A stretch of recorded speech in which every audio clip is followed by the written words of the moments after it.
Alright, YouTube, it is Mr. Mean coming at you this fine Saturday morning about 9:45 a.m. Duluth, Minnesota.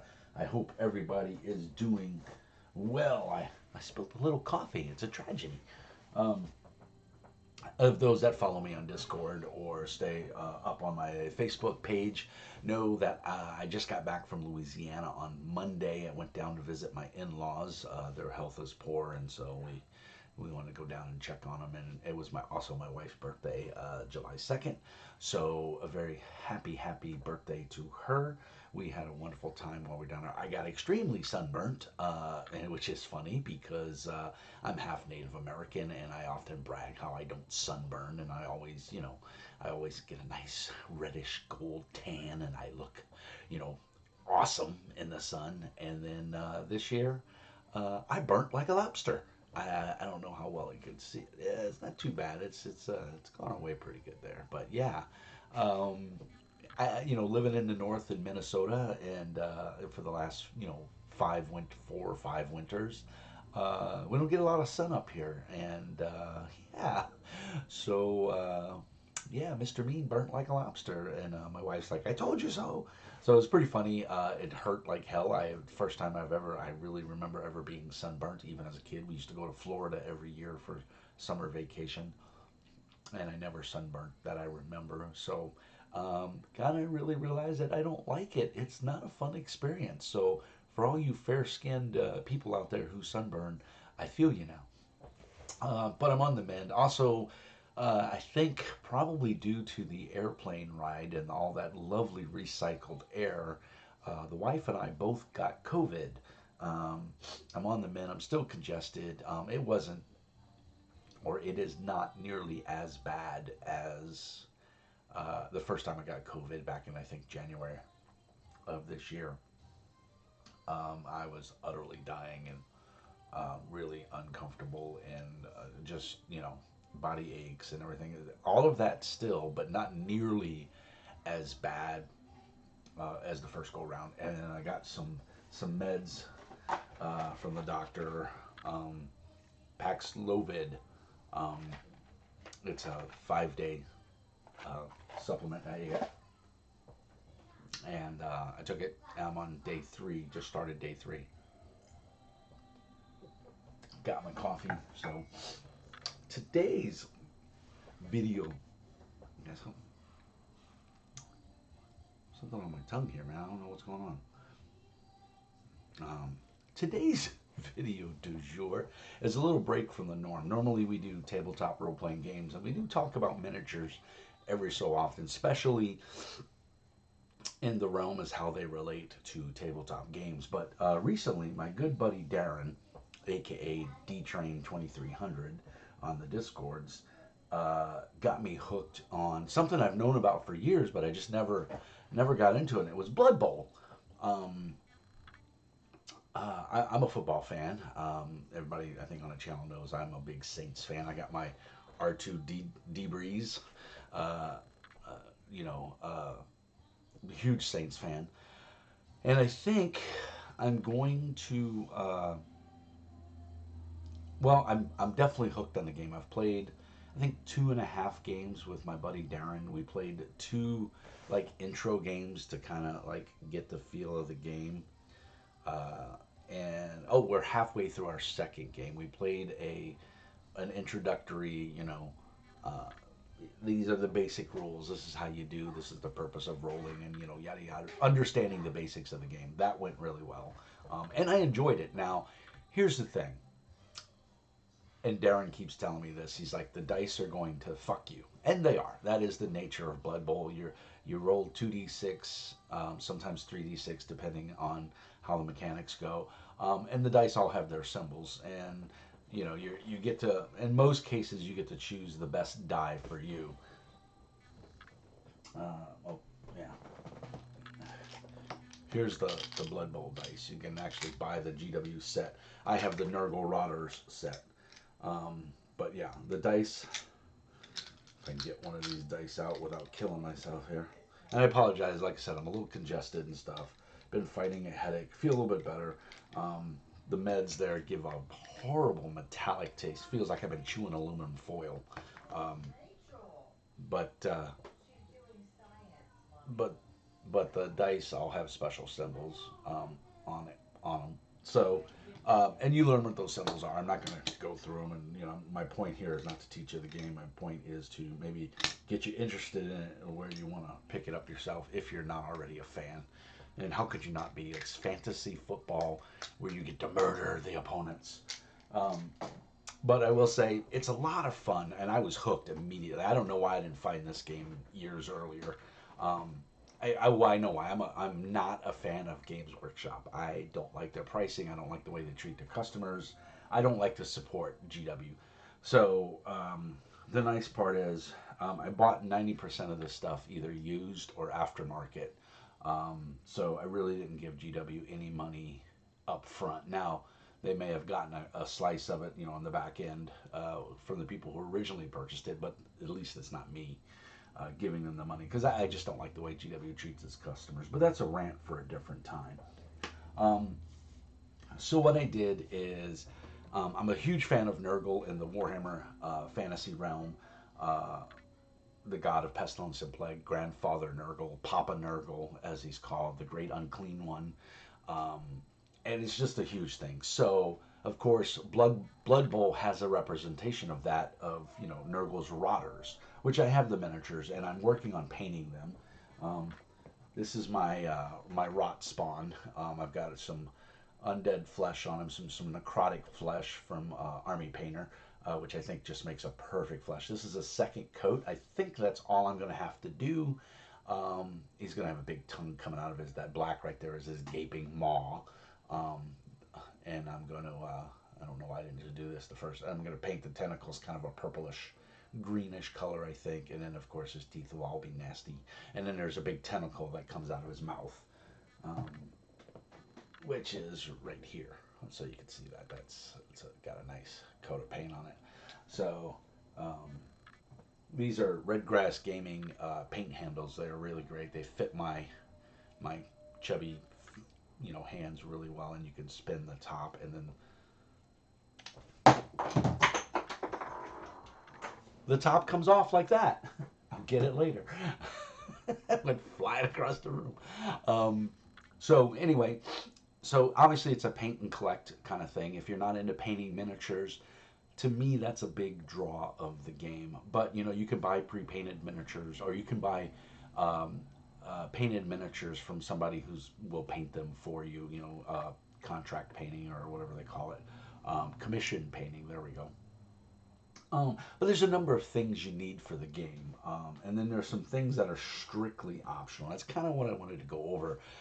Again, I'm predominantly a tabletop role-playing channel, but we do support miniatures here at Mr. Mean Speaks. I love Infinity. I love Malifaux. Um, Blood Bowl now. Wrath of Kings is another huge one. I haven't even started painting those, but that game has kind of died. I don't even think the company's still in business. I don't know.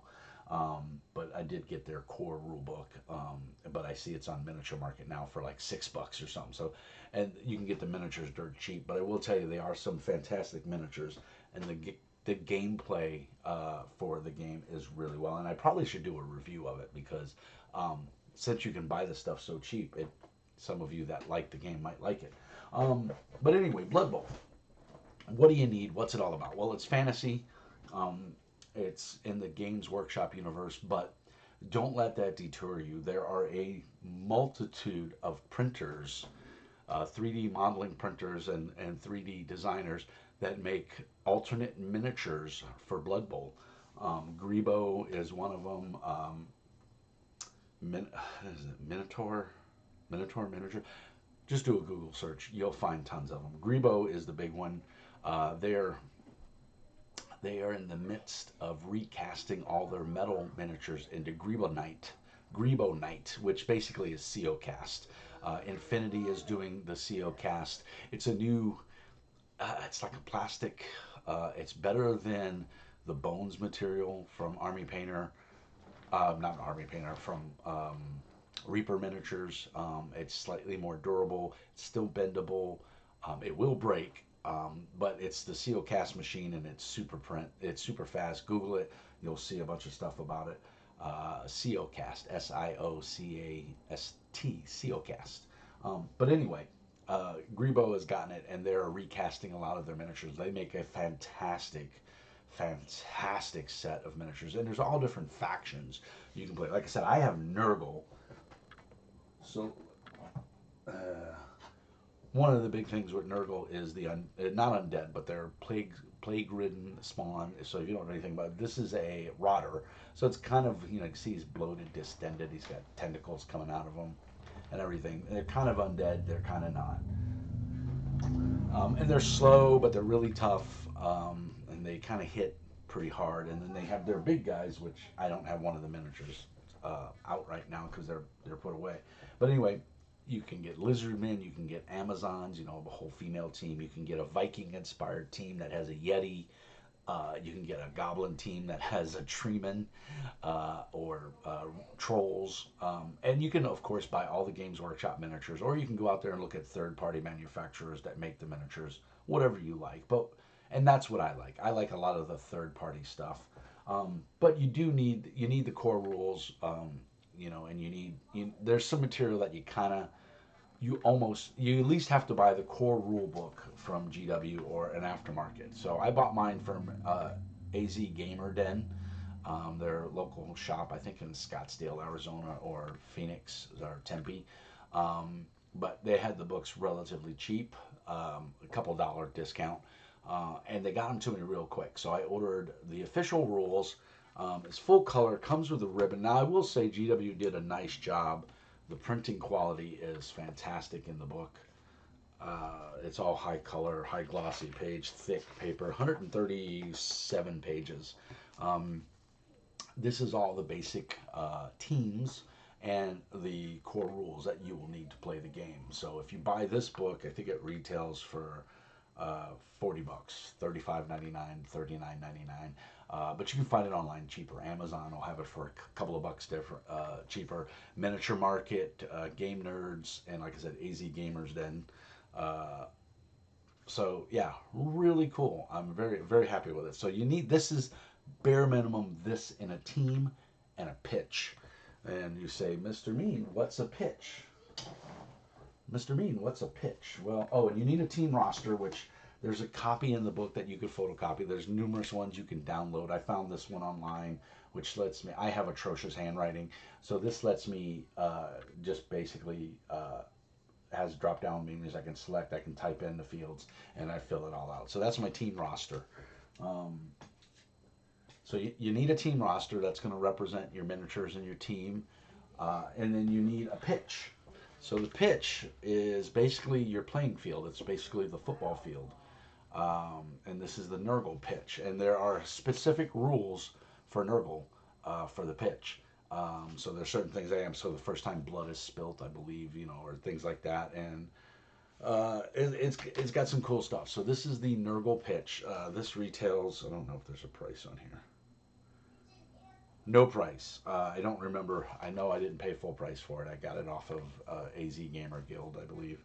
But again, you need a pitch to play on. That's basically your football field. And then the rest of this that I'm going to show you is completely optional. The only thing you need are miniatures. You could even play with tokens. You could play with M&Ms, different color M&Ms to represent the teams. You don't have to use GW's miniatures. They look nice. I like the look of all the teams, but I think the third-party manufacturers out there, like Grebo, make much better looking teams. Now, I will say, I did like the look of the Nurgle team by GW called Nurgle's Rotters. And I really like them. So I did buy them, and I got them online. I think I bought them off of Amazon for about $8 cheaper than the normal box, and they were the 2016 version. And now they have a 2018 or 2019 version. It's the same thing in the box. They just jacked the price up a little bit. But they are nice models. I like them, but I like Grebo's version better. So the only thing you absolutely need is the dice. There are Blood Bowl specific dice, and you can get around those as well because they're just D6 die, six-sided dice. So all you'd have to do is just remember what each side equates to, and boom, you're good to go there. Um, and you need the miniatures. And again, you can use tokens, you could use poker chips, I mean, whatever. And you need a pitch. Those are the three things you absolutely have to have. Four things: the rule book, something to represent your team, models of some kind, the dice, because they are kind of specific. Um, and there's a D16 and a D8 that are also used in the game. So though the D16 is a little bit harder to come by, but you can find them. And then, of course, the pitch. So you need four things to absolutely play. Everything else I'm about to show you is completely optional, and you buy it because you want it or you're expanding your game. So the next book that they put out is Death Zone.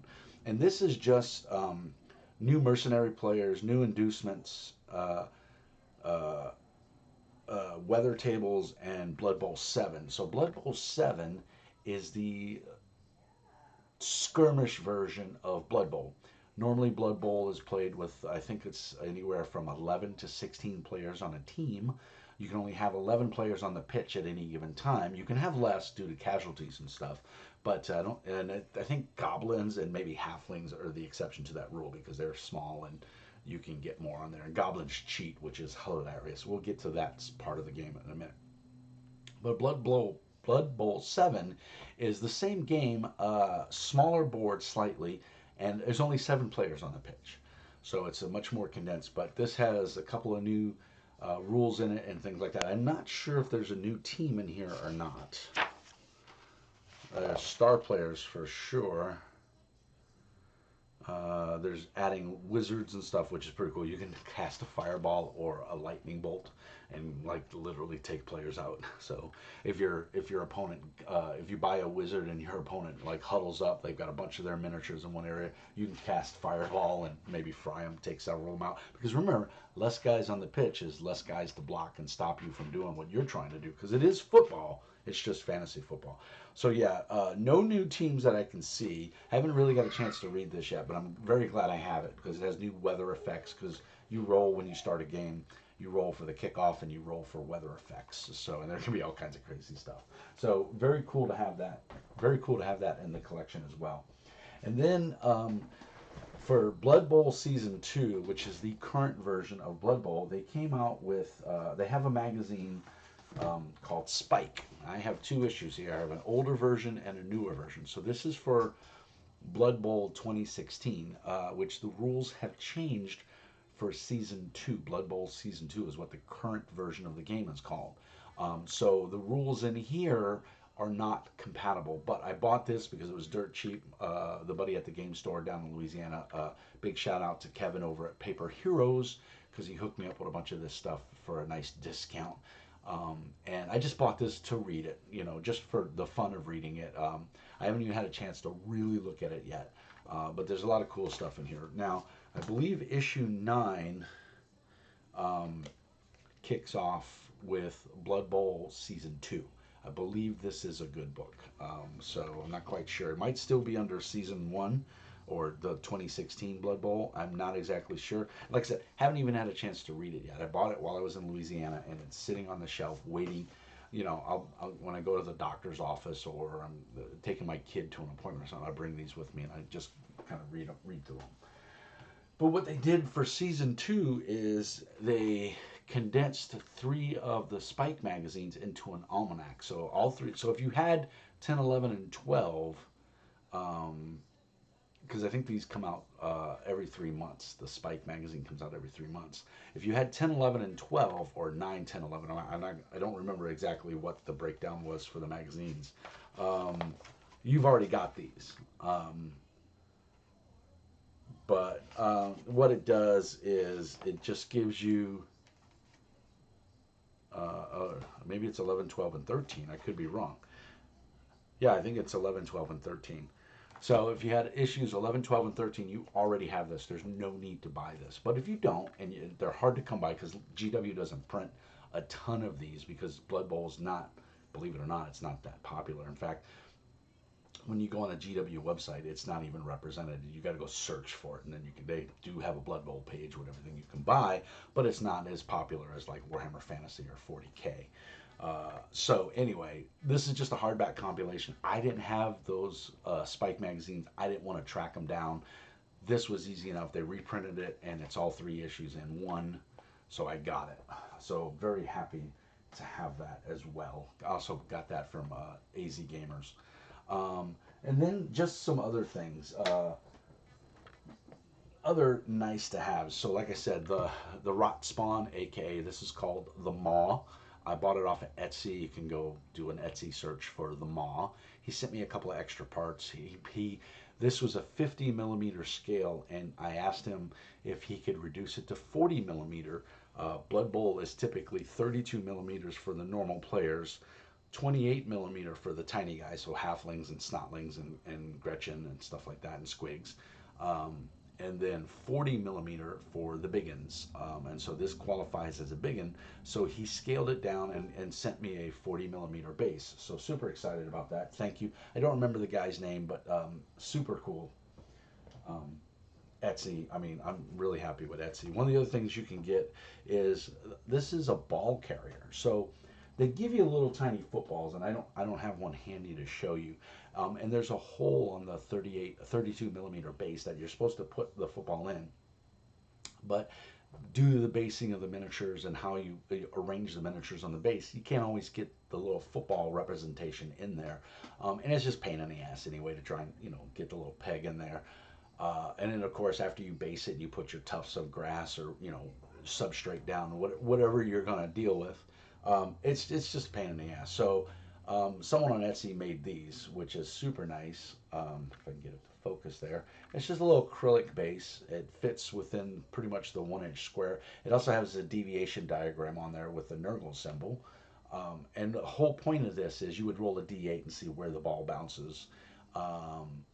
What's nice about this is it says carrier on it, and it's a very clear representation that someone is carrying the ball. So you take your, if I give it to the Nurgle Rotter and I put him in there. Now, the dumb mistake I made is I put these little name bands on the 32 millimeter base. That little gray band you see, it's just a half semicircle that base is on there, and now they don't fit in here. So I'm debating whether or not to take them off, but I can set it on there, and then you just move this around the field and you know who has the ball. I also bought some little rings off of Etsy with a little football icon. You could just drape the ring on his arm, and clearly representation that he's carrying the ball. So those are nice. The other thing they have that, and again, completely optional, is they have a deck of cards. And I got these dirt cheap from my buddy Kevin over in Paper Heroes. The Nurgle team cards, and it comes with like 20 or 21 blank cards for all the players, so that you can upgrade them, because one of the things at this game is you get star player points, and when you get star player points, you get star player points for doing certain things, successfully completing a pass, successfully catching a pass, armor breaks, scoring a touchdown, those kind of things. And star player points are what you use to upgrade your character, and get cool stuff and do neat things. Get new skills, basically. It's a skill-based game, and the skills will give you like block, tackle, things like that. And then for chaos, for Nurgle and all the bad guys, there's special mutations and things like that you can get as well. So it's a very cool game, very well supported. There are teams everywhere. If you live in anywhere close to a major metropolitan city, you can probably find other people playing Blood Bowl. Even here in Minnesota and Duluth, which is kind of a small town, there's people out of my local game store, Level Up Games in Superior, which is a hop, skip, and a jump across the bridge. And there's a few guys and gals there that play Blood Bowl. So once I get a better understanding of the rules and I get my Nurgle team painted, I'm going to go there and start playing with some other people besides Darren. But even Darren, who is a diehard fanatic, I think he has every team out. We're gonna go there, and we're gonna start playing, and hopefully garner some other people into the hobby as well, because it is fun to paint the miniatures. And I hear this all the time from everybody: I can't paint miniatures. I don't know how to paint. Here's the great thing: painting miniatures is what's called a learned skill. It doesn't take innate artistic talent. You don't have to be a graphic artist. You don't have to be an artist of any kind. It's a learned skill. There's literally thousands, billions of YouTube channels out there that will teach you how to paint miniatures and teach you the basics of how to paint. And that's all you need. Once you get the basics, you can build upon that. And it's one of those hobbies that's for the most part relaxing. You put your music on, you put a YouTube channel on, a podcast, audio book, whatever you want, whatever background noise you need. Some people just like pure silence, and you paint. And the more you do it, the better you will get at it. It is a learned skill. I hear this all the time from people who say they can't paint, and it's shite. You can paint if you have manual dexterity. I have a friend that has MS and he paints miniatures. I have a friend who's missing his index finger, Nubby Mike, missing the first joint or the first two joints of his index finger, so he looks like that. And he paints, and he's a phenomenal painter. And I have seen, because I've been friends with him for years, and I've seen his early miniatures when he first got into the hobby to the stuff he's painting now, and it is miraculous. So you get better by doing. Paint more miniatures. You will get better. Listen to criticism, listen to feedback, and be willing to learn. And if you do that, you'll be an amazing painter in no time. Uh, and it's pretty cool. There's lots of techniques. There's lots of fun stuff to learn. And if you're into that, it's a great rewarding hobby. And then plus, you get to put your miniatures on the field and you get to play with them. That you painted them. You painted them, and now they're on the field and you get to paint. So enough gushing about Blood Bowl. I wanted to get a video out. I was feeling a little bit better today. I'm actually getting fatigued as I sit here and talk because this coronavirus is no joke. But I wanted to get a video out. I will be doing another video later today. My Castles and Crusade package is out for shipping right now, out for delivery. So I will be able to pick that up from the local UPS store probably around 3 or 4 o'clock this afternoon. I'm going to do an unboxing for that. So we'll be getting back to the tabletop RPG stuff. I recently found the joy that is Castles and Crusades. And I'm really impressed with what I've seen so far. So I'm looking forward to unboxing it and doing a review later on. Today will just be an initial unboxing and a gushing over the cool stuff that I got. But yeah, that's everything for Blood Bowl, and I'm a fanboy. I'm really enjoying the game. It's a lot of fun. If you're super competitive and all you care about is winning, this is not the game for you. If you want to, push some fantasy plastic miniatures or metal, they make metal miniatures too. If you want to push some miniatures around the pitch, the table, and you want to see unpredictable things happen and the best laid plans of mice and men, and have a laugh while you're doing it, this is the game for you. I approach it with that attitude. Nurgle, they suck at throwing the ball. They suck at running because their agility is horrible. But you know what? I have fun, and they hit really hard. Them, uh, Nurgle's Rotters, the Chaos Team, and the Orcs, all of the variant Orc factions. There's a Savage Orc, Black Orcs, and I think a regular Orc faction. They all are pretty much on the same par. They all hit really hard. They all have decent armor or high armor, and it's just fun. So the shenanigans that I go with out onto the pitch is basically I'm just there to pummel your guys. If I score, great, but it's not the focus of my game. My focus is not to win. My focus is to just beat the tar out of your guys, and that's what Nurgle's really good at. So I have fun with it. I don't try to, go for a touchdown every time I get the ball. If I can hit you and break your armor and cause a KO, so much the better. I will say also, if you want to give this a try and see if it's something you're down with, one of the cool things is on the Xbox, the PlayStation, and the PC, Blood Bowl 2 is on sale on Steam for relatively cheap. I think it's less than 20 bucks. Will get you the core game. And you can the mechanics have changed a little bit, but not drastically. And it's a computer game, so you don't have to paint any miniatures, but you can get a feel for how the game plays. I've been playing it on the Xbox, Blood Bowl 2, Blood Bowl 2. The new version is Blood Bowl 3, which is going to be the Season 2 mechanics and everything, the new version of the physical Blood Bowl. Um, that is not released yet, but it's coming soon. Should be available for PC real soon.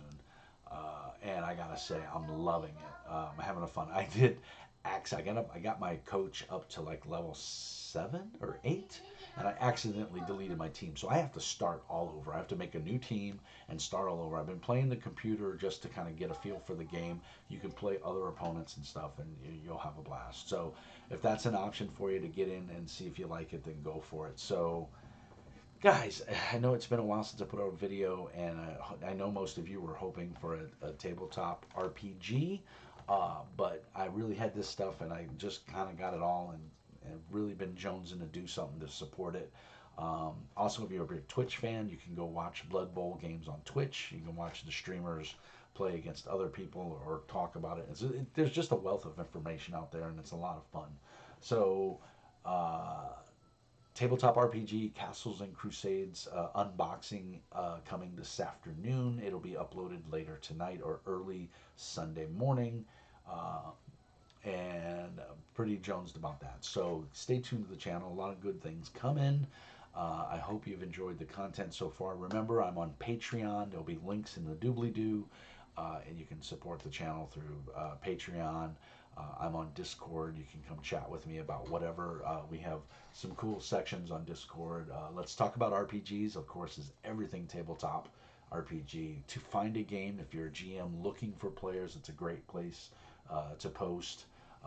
The Art is the Mini is the subgroup for like chatting about miniatures, no matter what they are. Painting miniatures, playing miniatures games, whatever. That's where you'd go there. That PC or console game, that is just what I talked about, like Blood Bowl on the PC.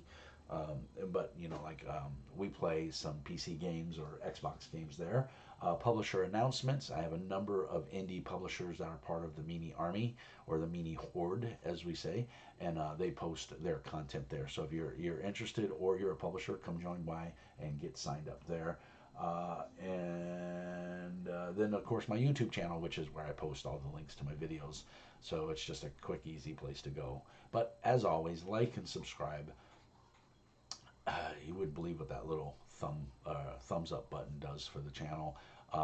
And, just help the channel out, guys. I really appreciate it. We broke, I think we're at 1,060 plus subscribers. So thank you very much to everybody. Thank you, everyone who has helped support the channel. My Patreon is $5 a month. It gets you access to exclusive tabletop games. Every so often, I do a random drawing for swag. Publishers and stuff send me extra copies of things, and I send them out. Someone, I don't remember who got it, but someone got all of the cult books that they had sent me for review, because it wasn't a game I wanted to keep in my collection. I thought it was a beautiful game, powered by the apocalypse, fantastic, deals with very adult themes and things like that, and it just wasn't something I want or needed in my collection. I have the original Cult buried somewhere in a box, and so I have a copy in my collection. So these books were beautifully produced, and I sent them to somebody, one of my Patreons, and all they had to do was pay for the shipping. So, which they did. So anyway, guys, that's pretty much it for today. Again, coming back for Castles and Crusades unboxing. It's some OSR D&D goodness, but it's not D&D. I'm really looking forward to this. I think I ordered everything I would need to run a game. I'm looking really forward to running it. I've heard some amazing things about it, so I'm very excited. And that pretty much covers it. So thank you for watching. As always, peace and hair grease. And as always, Mr. Mean says, be nice.